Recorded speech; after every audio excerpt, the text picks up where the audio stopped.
你凭无知蠢，就要你求死！族长的二弟金玄子带领，如今就潜伏在宗门外的这道天罚山脉外围。金玄子，金族还有金。或者该叫你金族有一桩冤案，必须当。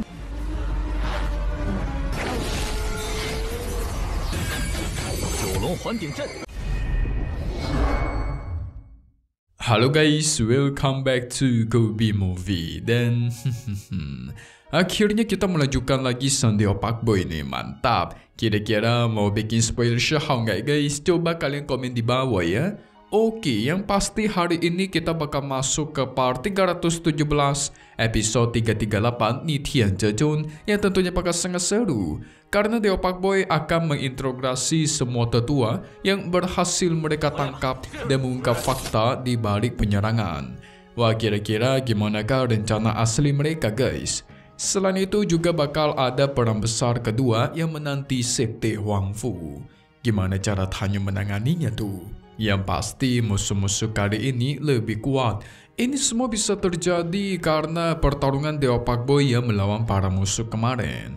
Bahkan leluhur dari klan Jin yang sangat kuat itu berhasil ditekan dan dikalahkan oleh gabungan kekuatan dari si Deo Pakboy. Mantap, ditebas menggunakan pedang dewa guys. Setelah semua musuh berhasil dikalahkan, hanya mengumpulkan para tetua yang bisa diintegrasi. Barulah setelah itu, semua orang memberikan hormat kepada pemimpin sekte yang baru yang tidak lain adalah Tan Yin. Sayangnya sih, si Pangeran Topa berhasil kabur dari sana guys.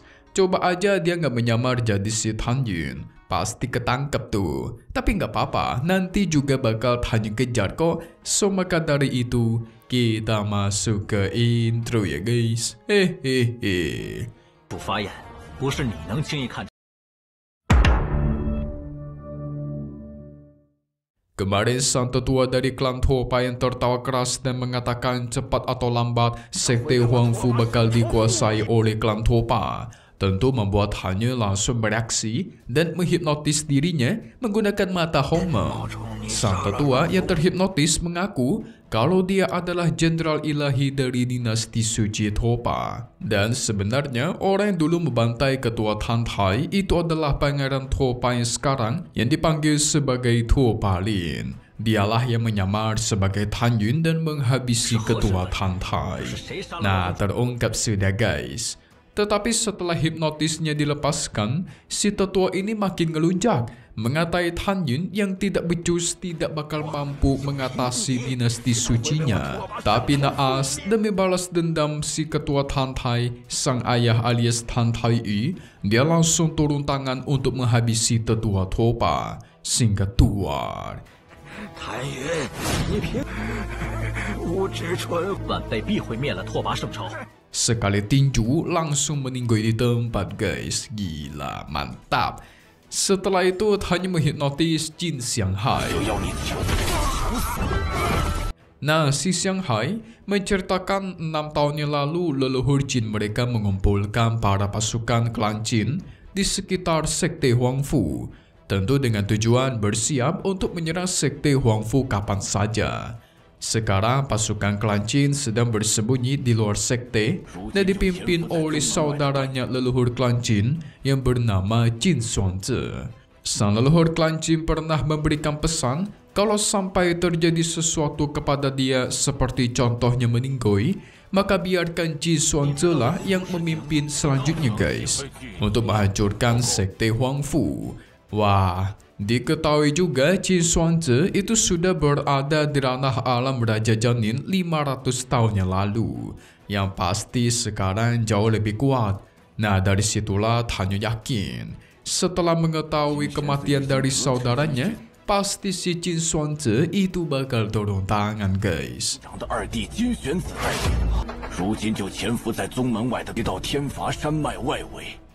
Sementara itu di persembunyian klan Jin, Jin Xuanze sudah mendapatkan laporan terkait padamnya lampu kehidupan milik saudaranya. Itu mengartikan dia sudah meninggal. Dari situlah Jin Xuanze langsung memerintahkan semua pasukan untuk bersiap menyerang sekte Huangfu. Sementara dia sendiri bakalan pergi duluan untuk membuka jalan menghancurkan pelindung. Wadidaw, perang besar kedua bakal terjadi lagi nih guys. Tentu setelah mendengar ranah Qin Xuanzhen begitu tinggi, membuat Han Taiyu cemas. Mereka nggak bakal mampu melawan dirinya sekarang. 500 tahun lalu aja sudah berada di tingkat alam Raja Janin. Jadi alam Raja Janin di atas alam dewa ya guys, yang berarti lebih kuat daripada leluhur Yuan. Qin Xianghai tertawa keras karena selain Qin Xuanzhen, masih ada sekitar 100 orang kuat yang berada di alam dewa. Sehingga dia percaya, sekte Huangfu gak bakal selamat, pasti banyak yang meninggoy. Terluka parah, tidak mungkin bisa mendandingi klan Qin. Itu membuat Dewa Pak Bui kesal mendengarnya, langsung meledakkan tubuhnya di atas langit. Mampus.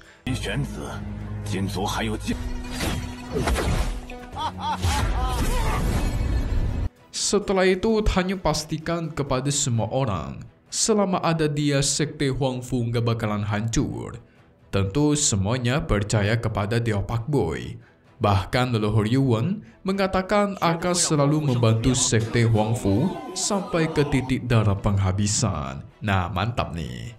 Untuk sekarang, Tanyu akan membantu formasi pelindung buat sekte Huangfu dengan tujuan memblokir serangan dari luar.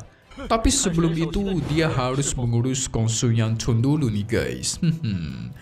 Nah, Kong Su Yanchun ini sebenarnya memiliki jabatan komandan di klan Qin. Hanya ingin tahu kenapa dulu dia sempat menyingkirkan kepala divisi Pil yang terdahulu, yaitu ayahnya Shen Shuping.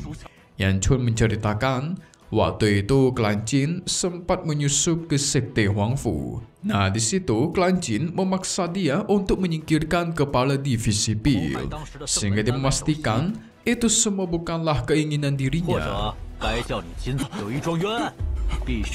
Tapi sayang, Tanyu menyerahkan hidup dan matinya Kong Su Yanchun kepada Shen Shuping dan Shen Shuzhen. Buat mereka yang urus guys. Jadi suka-suka mereka berdua mau ngapain si Kong Su Yanchun. Mau balas dendam ke, mau dipotong berkeping-keping, tidak ada masalah. Semua ini dilakukan demi dendam ayahnya. Yanchun pun dibawa pergi dari sana dan disiksa oleh Shuping serta Shuzhen sesadis-sadisnya guys. Mantap.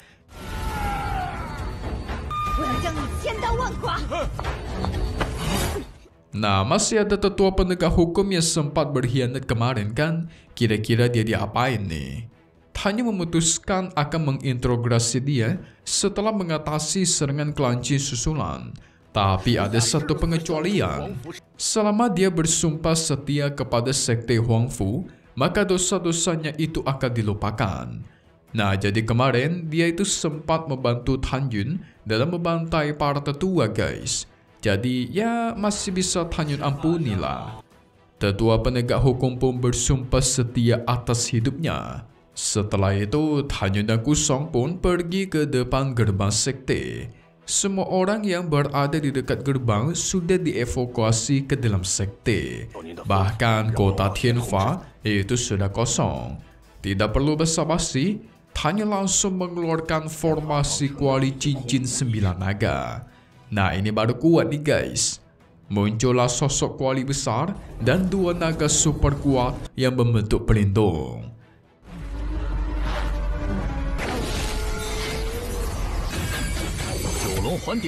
Tidak lama dari itu, Qin Xuanzhen pun muncul untuk menghancurkan pelindungnya Tanyu.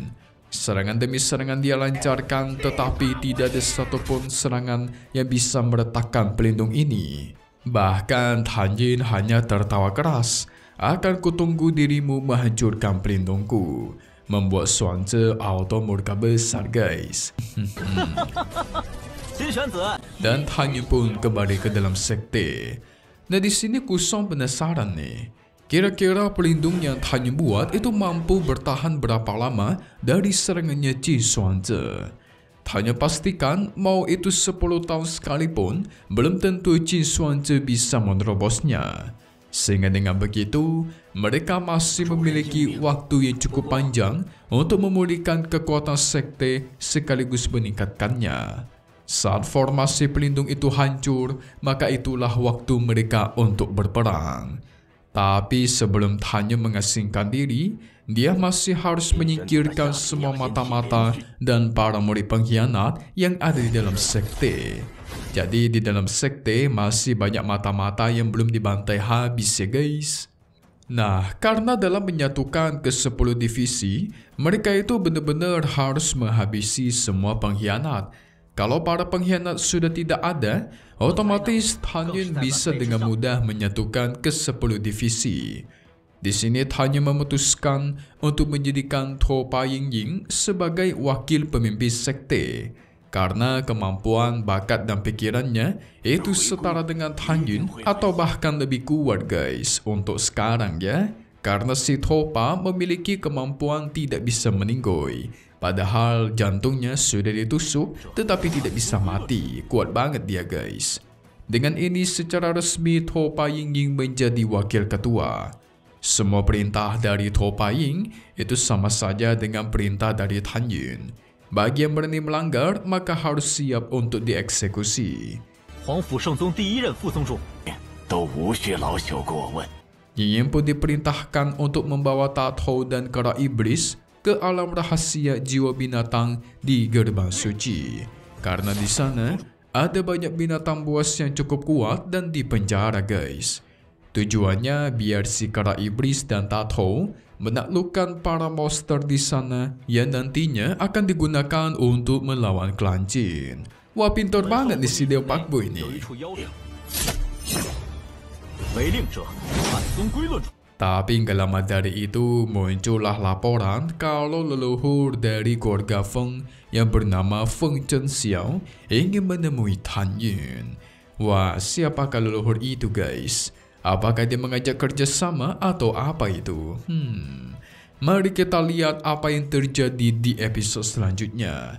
Oke, di part 318 di Tianzhechun, langsung saja untuk spoilernya, kita semua bakal melihat Feng Zhenxiao yang menghampiri Tanyo.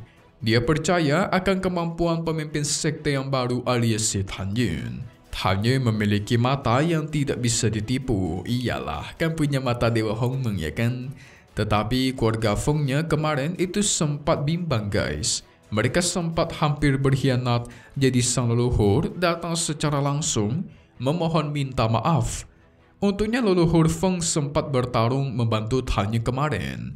Jadi si Tanyo pastikan selama mereka bersumpah setia kepada sekte Huangfu, maka keluarga Feng akan diampuni dan tetap boleh tinggal di dalam sekte.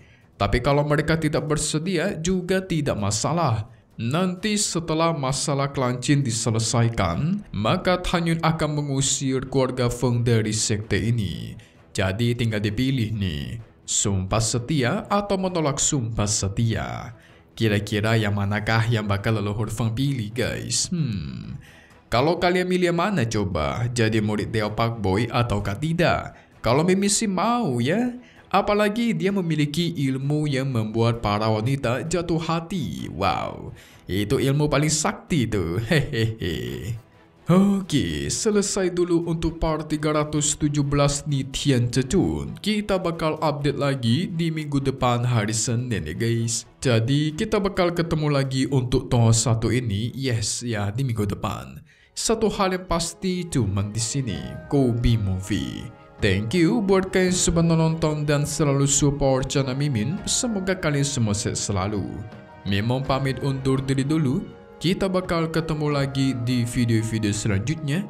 Oke kalau gitu, see you guys.